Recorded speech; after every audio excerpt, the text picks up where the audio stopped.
Você já percebeu que nosso mundo está quadrado? Recentemente eu vi o Edson Castro revoltado reclamando em mais um vídeo das obras constantes em São Paulo. Na rua Frei Caneca. Olha que bonitinho que eram essas casas aqui. Virou o quê? Uma farmácia. Qual que é a arquitetura? Nenhuma. Nenhuma. Isso aqui é arquitetura de lugar nenhum. É uma caixa quadrada. E do fato de estarem enchendo a cidade de prédios. Então eu decidi explicar para vocês por que isso está ocorrendo, não só em São Paulo, mas no mundo inteiro. Por que algumas pessoas não ligam para isso e outras se incomodam tanto. Eu já adianto para vocês que a revolta do Edson ela tá correta. Ele tem feito algumas reclamações em alguns vídeos sobre isso e eu vou te explicar por que isso tem incomodado tanto algumas pessoas. No! God, please, no! No! No! No! A resposta simples para esse fato se chama custo. O ritmo do mundo atual é ditado por empresas e sua forma de ver o mundo. As empresas hoje, elas criam tendências, seja elas de moda ou arquitetura, e todo mundo segue, inclusive o Estado. E você deve estar pensando, poxa, mas não foram sempre as empresas que criaram essas tendências? Não. Se pensarmos no século passado, durante a Guerra Fria, diversos governos tinham projetos tecnológicos super secretos. E apenas depois de anos, quando aquela tecnologia já havia se tornado pública, todo mundo sabia que ela estava ali, os governos faziam acordos com as empresas privadas para ceder a elas essas tecnologias, para vender para essas empresas ou dar alguma licença. Você deve estar pensando, tá, mas o que isso tem a ver com um mundo cada vez mais quadrado? Calma que eu vou chegar lá. Hoje, essa lógica ela está invertida. Empresas desenvolvem primeiro as novas super tecnologias e depois elas vendem para o governo.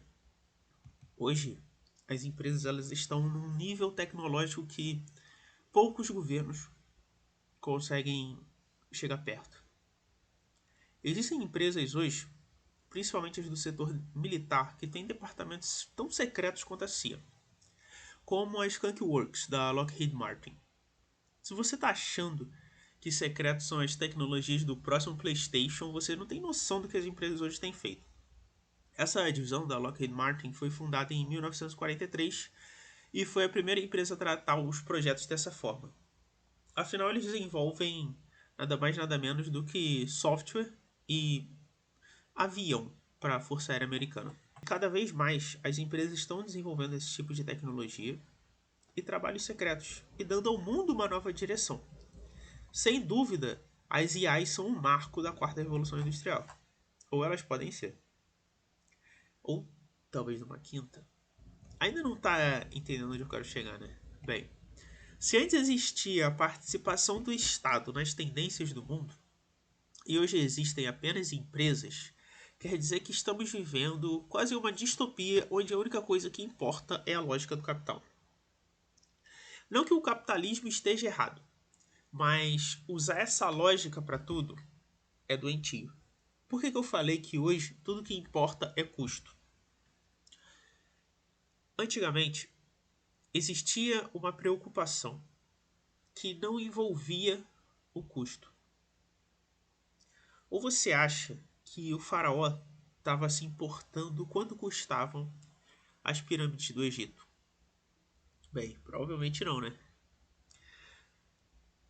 Quem trabalhou no século passado deve ter percebido uma mudança que antes as empresas elas tomavam decisões que não estavam necessariamente ligadas ao lucro. Existia a figura, até de certa forma, não gosto muito dessa palavra, mas do patrão bonzinho, que ele fazia algo simplesmente para dar um benefício para o seu funcionário. E ele só queria dar aquele benefício e não pensava tanto no quanto isso ia custar para a empresa. Ele só queria deixar o funcionário mais feliz, porque o funcionário mais feliz ele traz mais dinheiro. Tanto que a PLR ela foi criada pelo Henry Ford. Porque o Henry Ford ele descobriu que o seu maior cliente é o seu funcionário. Se o seu funcionário compra seus produtos e ele trabalha para você, ele vai fazer muita propaganda de você. Ele vai dizer que ele ama trabalhar na sua empresa. E basicamente essa lógica ela não estava necessariamente atrelada a custo. Obviamente que eles olhavam se eles podiam arcar com os benefícios, mas eles não viam o lado apenas do custo. Eles realmente estavam buscando a felicidade de um funcionário. Hoje, tudo que é visto é custo e eficiência. A Hershey's tem uma história muito legal de como eles sobreviveram à falência sem demitir ninguém. Eles simplesmente foram muito abertos com seus funcionários, reuniram todo mundo e falaram: olha, a gente está na merda e a gente precisa da ajuda de vocês, senão vocês vão perder o emprego e vai todo mundo ficar pobre. E basicamente eles pediram aos funcionários que tirassem férias. Nos Estados Unidos não existe uma obrigatoriedade, tá, de férias remuneradas. Normalmente elas não são remuneradas. Então eles pediram que quem tivesse férias para tirar, que tirasse essas férias e que os funcionários fossem revezando para que a empresa tivesse menos custos com o salário. E as pessoas começaram a fazer isso. E as pessoas começaram a se ajudar. Se tinha alguém, vamos supor, o cara tinha 4 filhos, ele não tinha poupança, ele não tinha a mínima condição de tirar férias, ou porque ele ganha pouco, ou porque ele não tem uma boa educação financeira. O amigo dele, que tinha uma poupança, ou às vezes que estava solteiro, não tinha filho nenhum, em vez desse cara tirar 30 dias de férias, ele tirava 60. Porque ele também tirava as férias do seu amigo, que não poderia tirar férias. E a galera foi se revezando assim. E a Hershey's conseguiu sair do buraco sem demitir ninguém, sem fazer layoff. A Hershey's ela tinha um resort para funcionários. Esse resort da Hershey's foi feito como uma forma de ajudar as pessoas em crise. O Sr. Hershey, ele disse: se eu não empregar essas pessoas, eu vou ter que alimentá-las. Ele disse isso basicamente porque a cidade que hoje existe, chamada Hershey, você pode pesquisar aí no Google, foi porque ele basicamente criou uma fábrica e, como movimento de construção das cidades, né, as pessoas querem morar perto daquela fábrica, elas começam a construir ao redor. Então esse cara, ele empregou 600 pessoas na construção desse resort como uma forma também de ajudar numa crise. E se você olhar para o resort, cara, o custo ele não foi a peça central. Obviamente eles pensaram nisso, mas ele não foi a peça central que movimentou essa construção. O resort é lindo. Dá uma olhada aí nessas imagens. Ele é maravilhoso.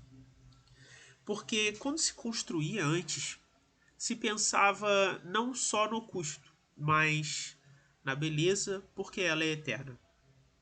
Você realmente acha que o mundo quadrado que a gente vive hoje vai estar aí daqui a 100 anos? Muito provavelmente não. Então, quando o Edson Castro ele está revoltado, ele tem uma razão, porque ele é um cara que ele trabalha com criação. Ele usa a criatividade dele. Sem criatividade, ele morre desempregado. Ele morre sem dinheiro. Então, para as pessoas criativas, é um pesadelo você viver num mundo onde a tela do celular é quadrada, a televisão é quadrada, os móveis da casa são quadrados, a tela do computador é quadrada, o carro é quadrado, o ônibus é quadrado. Tudo é quadrado. E antes, as casas elas eram um refúgio disso. As casas tinham jardins, que até hoje está quadrado, sabe? O jardim vertical. É uma merda. Não tem mais naturalidade. E as casas elas serviam, de certa forma, como um refúgio criativo. E hoje não mais. Hoje elas também são ridículas e peças de Lego. Então é daí que vem essa revolta do Edson. E ele tá certo, cara, nessa revolta. A gente tá indo para um mundo que tá girando em torno de custo e só, mas não é só isso que importa. Hoje, o custo sobrepôs, inclusive, a demonstração de poder. Antes, cara, quando o faraó construiu lá suas pirâmides, qualquer povo que olhasse para aquilo pensava: eu não vou atacar esses caras, se eles construíram isso, imagina o que eles vão usar para me matar. Tudo isso eram demonstrações de poder. Ou você acha que os países ficam competindo aí pelo maior prédio do mundo porque eles querem entrar pro Guinness Book? Eles não estão nem aí. Eles querem demonstrar a capacidade deles de construção, de acumular recursos. E hoje isso também morreu. Porque demonstração de poder gera custo. E as empresas olham e pensam: não tá barato, não vou fazer. O que isso vai me dar? Nada. Não vou fazer. Então a gente está num mundo feio. E basicamente a gente está vivendo em uma lógica capitalista utópica em que tudo é custo. Se você gostou desse vídeo, dá um joinha, compartilha com quem você acha que vai gostar também. Valeu, falou e até mais.